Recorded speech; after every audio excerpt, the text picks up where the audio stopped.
What is going on, guys? Welcome back to the channel. Welcome to a new video. I think the mic ports are somewhat clogged on this phone, so I apologize for the poor audio. It is what it is, though. Now, I'm sitting in the car in this intense Virginia heat with the air conditioner on, which is why I'm going to do an audio upload. I'm not 100% sure how much time I'm going to have for this video. I'm waiting for a phone call, so it may be 5 minutes, it may be 2 hours, but let's get into it, guys.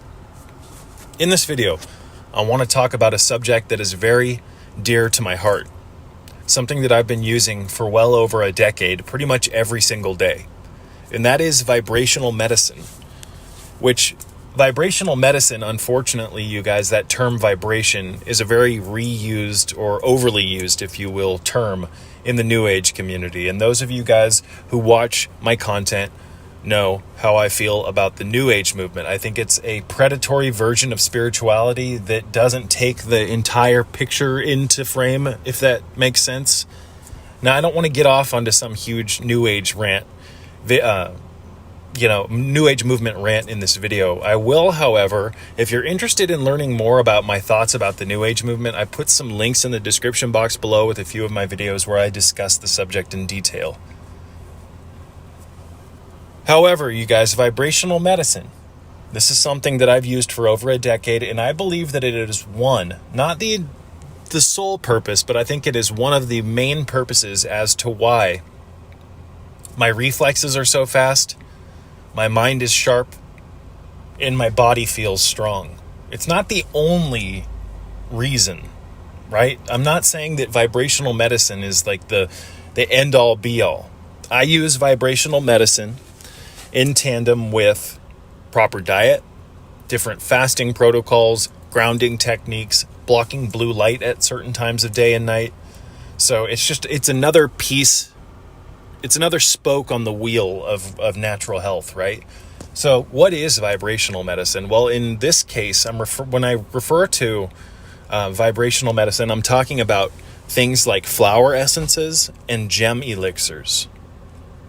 A flower essence is a solution of fluid that has been imprinted with the soul patterning of a particular flower,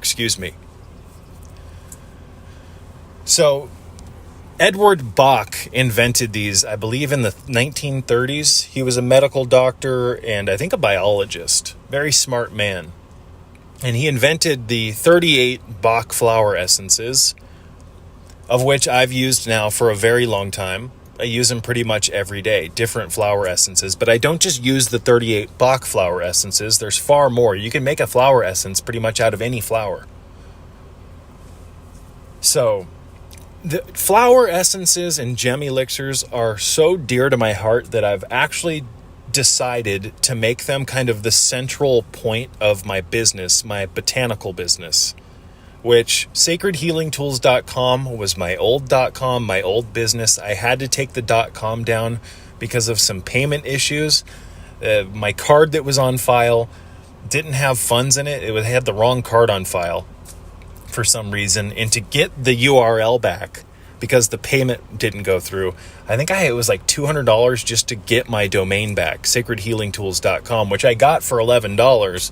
And by the time it got taken from me, it was worth over $600. So I think that URL is still available. It's like $600 or $700.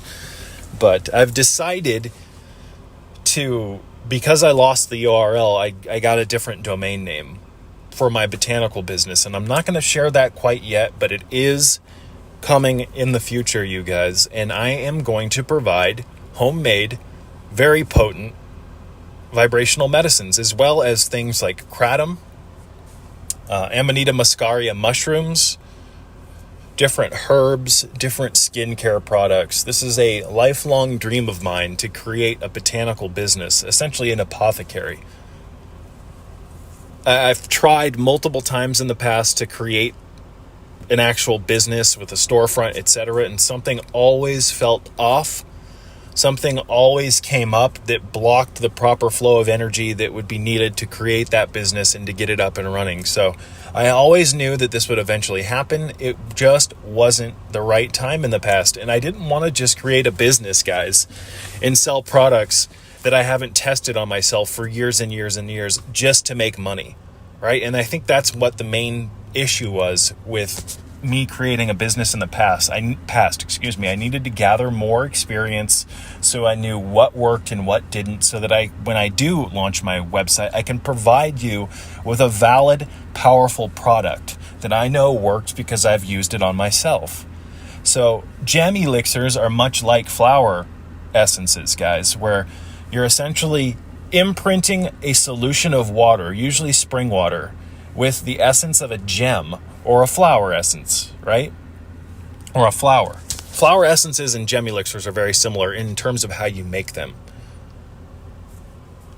And I believe that I've mastered the art of creating both gem elixirs and flower essences. You know, this is an alchemical process. It's not as easy as just cutting the flowers, putting them in a bowl of water under sunlight, and then just bottling it with a preservative like alcohol or vegetable glycerin. There's more to it than that. And to really get the most out of a gem elixir or a flower essence when you make them, you have to have tools for tapping into the actual spirit or ally contained within said plant, or in this case, flower and or gem. So I've spent years through trial and error perfecting this, and I believe that I've found the most effective way to produce powerful gem elixirs and flower essences. So keep an eye out for the .com. I'm going to be launching it in the next few months. The flower essences most likely won't be available until next year, but I just wanted to throw that out there. Flower essences, you guys, again, let's just focus on those for a second. They're a solution of fluid that has the patterning or the energetic patterning or imprint. The water gets trapped, or the essence of the plant gets trapped in the water. And then because water contains or holds memory, it holds that imprint. Water is very magical, you guys. Very magical. The mysteries of water are being held from us. Water is a very powerful tool. It's a very powerful element, which is why the New World Order is busy spiking the drinking water, the public municipal tap water, with a myriad of toxic additives, atrazine, fluoride, hexafluorosilicic acid, pipe residues, lime, cobalt, algicides. Water has been tampered with intentionally by those that want to steer humanity in the wrong direction by manipulating their genetics, or our genetics, right? When you take these flower essences, you guys, their effect is very subtle, yet very noticeable, which I know sounds kind of like a contradiction.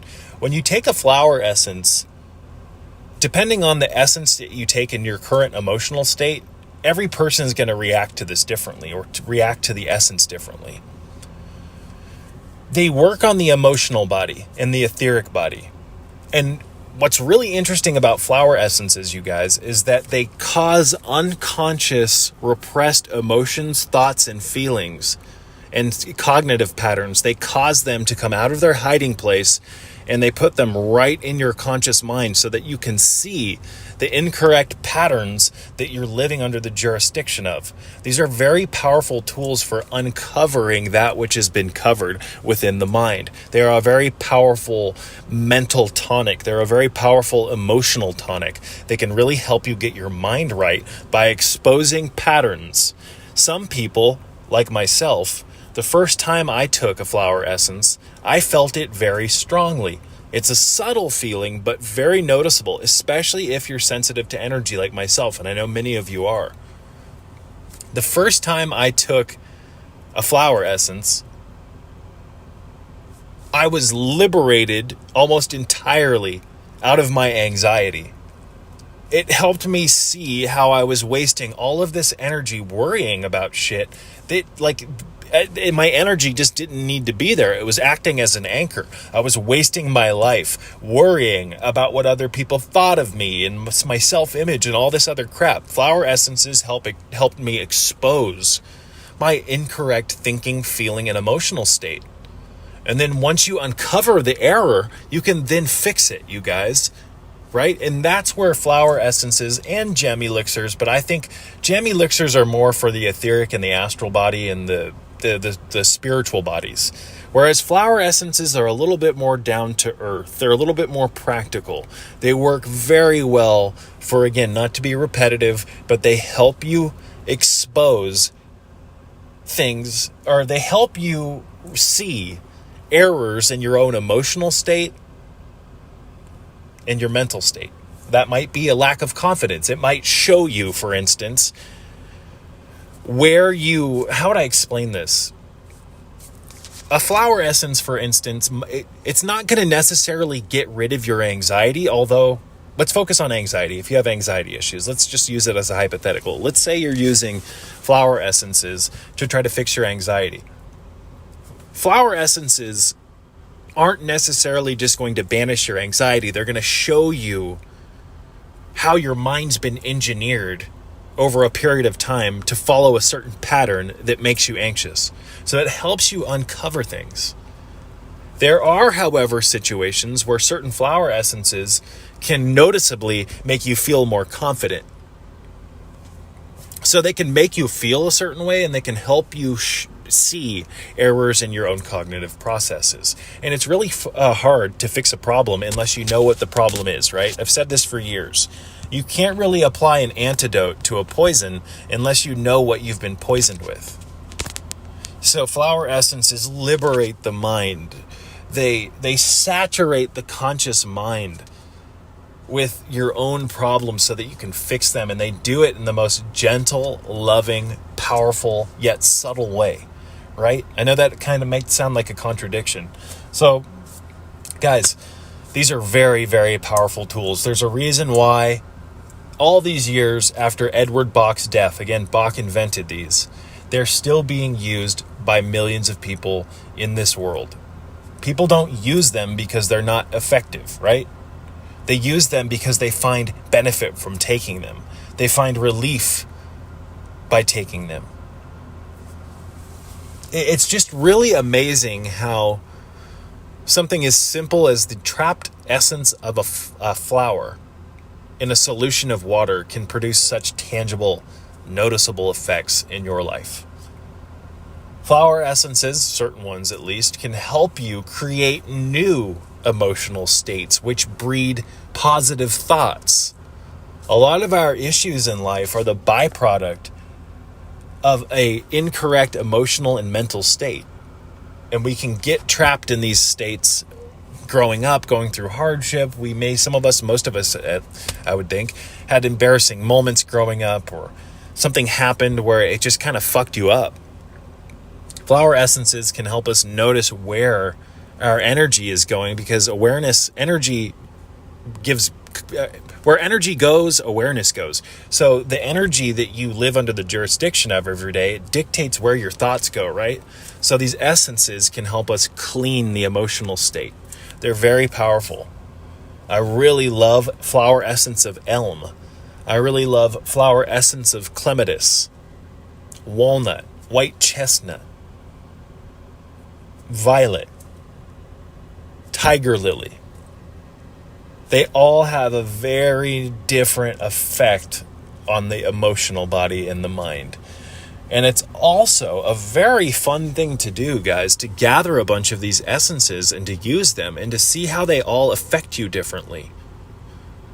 I think people that have anxiety issues are probably going to benefit the best. People who have anxiety and confidence issues are going to benefit the most right out the gate with flower essences. Guys, these can actually, and I'm not just saying this, these can be life-changing in a matter of days. Some people can take them and on their first dose be liberated out of years of, just emotional enslavement. These can uplift the mind and liberate you out of the current state that you're in. We all need this. Guys, they're coming after us. They've tampered with our genetics. They've polluted all the food, they've polluted all the water, and they've contaminated all the air. Now remember what the Zendavesta said about air, food, and water. The Zendavesta is a religious document of antiquity.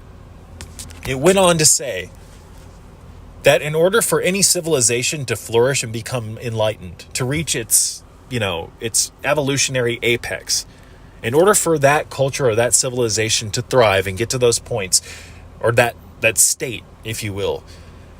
They have to have pristine food, pristine air, and pristine water.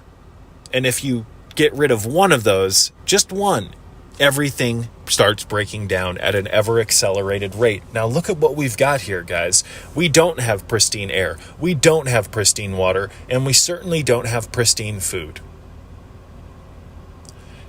Air, food, and water are very important foundational.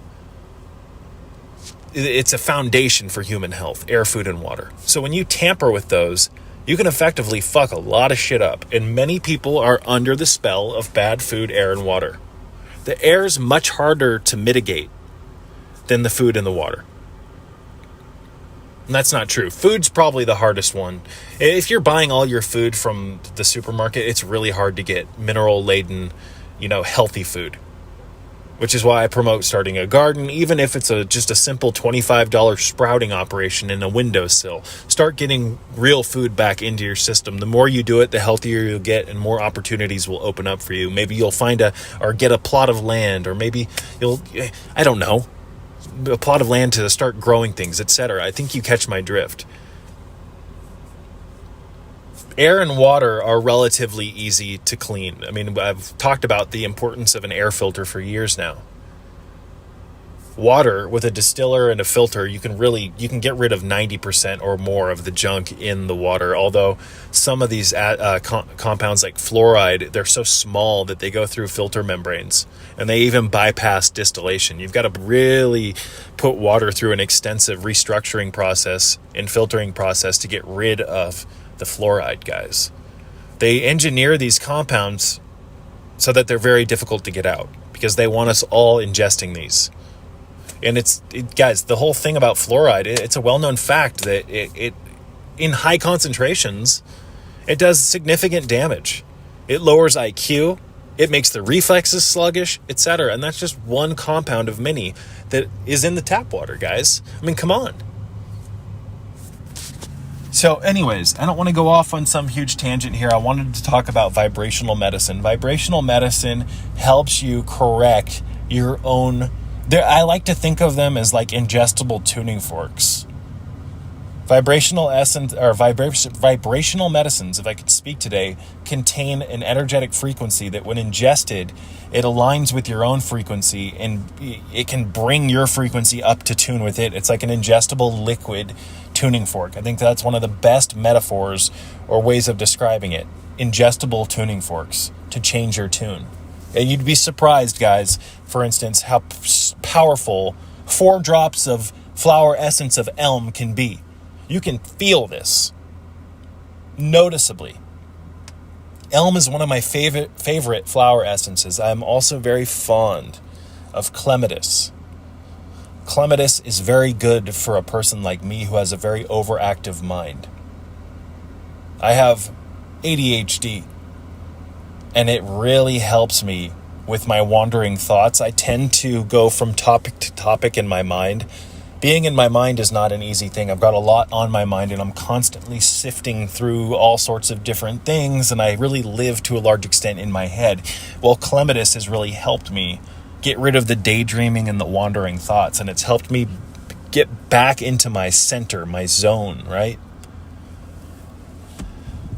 There's just so many of these. I'm also very fond of flower essence of wormwood, which is something that I will be providing on my website in the future. I've got my own wormwood that I grow. I've talked about this in recent videos. I'm very close to the energy or the spirit that lives within the plant family, within Artemisias, Things like mugwort, Japanese mugwort, Artemisia absinthium is probably my favorite. This is typical wormwood. They use that particular additive in a alcoholic beverage known as absinthe, which has a lot of mystery surrounding it. They say that absinthe, the green fairy, lives in the absinthe. And that's because of the wormwood, you guys. Wormwood, at least homegrown wormwood, can produce mild psychedelic visions. That's been my own personal subjective experience, and I've never been able to get that same effect from store-bought dried wormwood.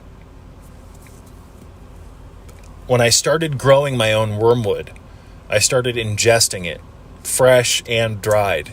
And I'm here to tell you that I've had some very profound, entheogenic, mild psychedelic experiences by ingesting wormwood, homegrown wormwood. Again, I can't stress enough, you will not be able to get this effect from store-bought dried wormwood. I've tried.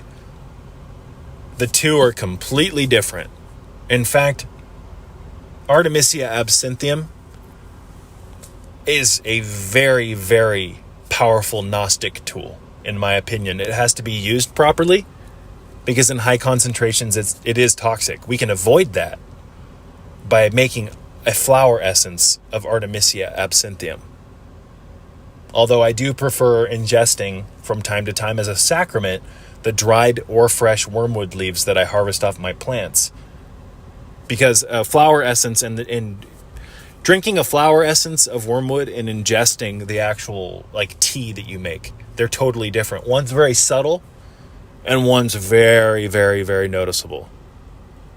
But I would suggest using the flower essence of wormwood if you're going to use wormwood regularly. It does still produce very noticeable energetic changes. Maybe I'll do an isolated video on Artemisias in the near future, and I'll show you guys all my plants. I just planted probably 5 mugwort plants that I had in a pot that got root bound into the ground. I planted my Japanese mugwort, which is also known as Yamagi. I've got a rose of Sharon out front. I've got a ton of land that I cleared out and tilled for next year's flowers that I will use to make the flower essences. And my home is laden full of gems that I use to make my gem elixirs.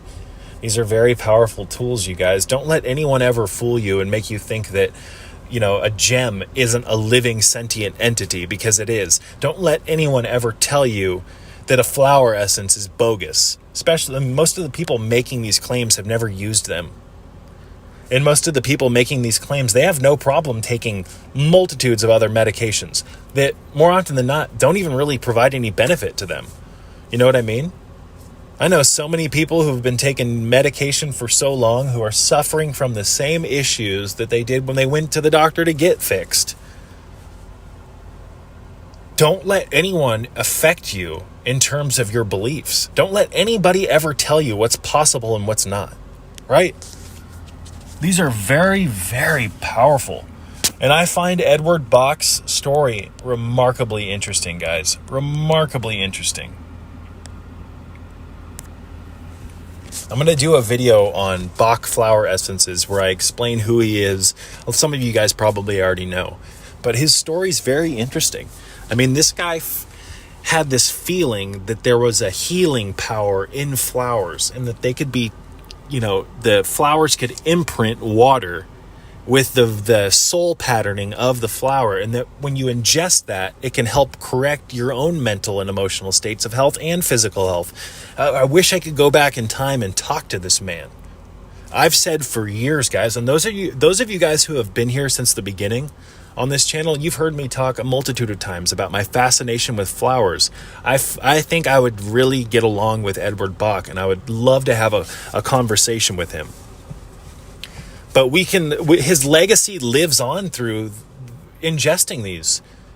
His legacy lives on by making these, by learning how to make them. And I believe I've mastered the art of making these. I believe that I've taken Edward Bach's original formula or recipe for making these and perfected it with the use of magic, ceremonial magic, to really help align the consciousness with the spirit of the plant so that the end product is 10,000-fold more powerful. Plants are living beings, guys. Hate to tell you, cat's out of the bag. I know the New World Order wants people to think that plants are just these inanimate objects for our viewing pleasure, but they are living entities. Everything is alive here, you guys. Everything is fucking aware. This is all consciousness.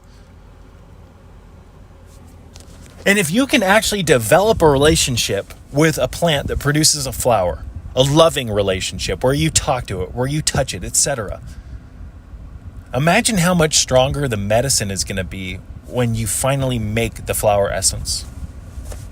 Instead of just being like a barbarian and walking up to the plant and just haphazardly ripping its flowers off, imagine doing it with tenderness, with care, with love. Much different. You're going to have a much different product, you guys. A much different product. I spend so much time with my plants. I'm in love with it. You know, growing up, I always thought my dad was a little crazy. Or I wouldn't say crazy, but it's like, what the fuck is he always out in the garden for? What is so fascinating about this? And as I got older and he started teaching me stuff about growing tomatoes and growing, it just all clicked. This is a huge part of my soul. And the garden is where I consult, is what I consult for my own needs in terms of medicine. I prefer only ingesting herbs that I've grown. Now, obviously, that can't always be done. But I'm here to tell you guys, if like I said earlier, the difference between homegrown Artemisia absinthium and store-bought. When you start growing your own herbs to use as medicines, you're going to notice a profoundly different effect, especially if you're sensitive to energy, which I am, you guys. I pretty much can feel everything that I ingest. Even like, I have a family member, my mother. I got her to start taking iodine every day. Lugel's iodine. 1 to 2 drops of the 5% solution from J. Crow's. And she tells me, yeah, I'm still taking it, but I don't really feel much from it. Whereas when I take iodine, I can feel it very strongly, you guys. I can feel caffeine very strongly. I can even feel very strongly multivitamins, or especially B vitamins, to the point where, like, I can't take B vitamins every day anymore because they work very well for me. My body gives me signs when it wants a supplemental B vitamin or a multivitamin, but if I take it every day, after the 3rd or 4th day, I start feeling borderline psychotic. Seriously. They make me feel unstable. They make me feel stable if I take them right, as my body needs it, but if I don't, it makes me feel very ungrounded. So I think that the healthier you get, or let's just put it this way, let's just focus on water. When you start drinking really clean water, after about a year of that, guys, you're going to start evolving psychically. I know that's hard to believe. You're going to start opening up your perception, and you're going to be able to see further into the electromagnetic spectrum. You're also going to be able to feel more. And the healthier you get, the more sensitive you're going to get. And I don't mean that in a bad way, like you're delicate. I just mean you're sensitive to all the energy. You're taking all the data in. You're not numb anymore. And that can be a blessing and a curse. I mean, a lot of empaths are like that, where they have, they just process way too much data. They feel everything. They feel other people's emotional states. Food can make empaths feel really ungrounded, and that's why I fast so much. My clearest state of consciousness is when I'm fasting. I don't like the way I feel when I break my fast, even with good, healthy foods. I love being in a fasted state. So by cleaning the water up, you guys, and getting rid of all the additives in it, you're going to clean up. Your cells all 100 trillion of your cells use water to conduct and relay messages back and forth from one another. So imagine what it's like after 20 years of drinking toxic, hard water. You have all that gunk inside of your cells, inside of the cell fluid. When you clean that up, you start detoxing the cells. And once the cells are clean and you have clean water in them, you now transmit messages back and forth with your cell network at the speed of light. And when this happens, everything changes, you guys. Your thoughts get sharper. But as a byproduct of that, by cleaning things up, you're designed to be an energetic, angelic antenna. Once you clean up the muck on the antenna, metaphorically speaking, you're going to start processing more, and you're going to notice more of the insanity out here. So by getting conscious or becoming aware, it's a blessing and a curse, because when you become more aware of everything, you notice all the insanity. You start feeling other people's dirty emotions. They can rub off on you, etc. And this is where the flower essences and the gem elixirs, they come into they're very fucking handy, you guys. They can really help you feel more grounded. And a lot of empaths and a lot of energetically sensitive people need that more than anything. They need to feel grounded. They need to feel stable. So I'm going to wrap this one up, you guys. 30 minutes into this. I barely began to scrape the tip of the iceberg on flower essences. We'll talk more about it in the near future. And until next time, may peace be with you all.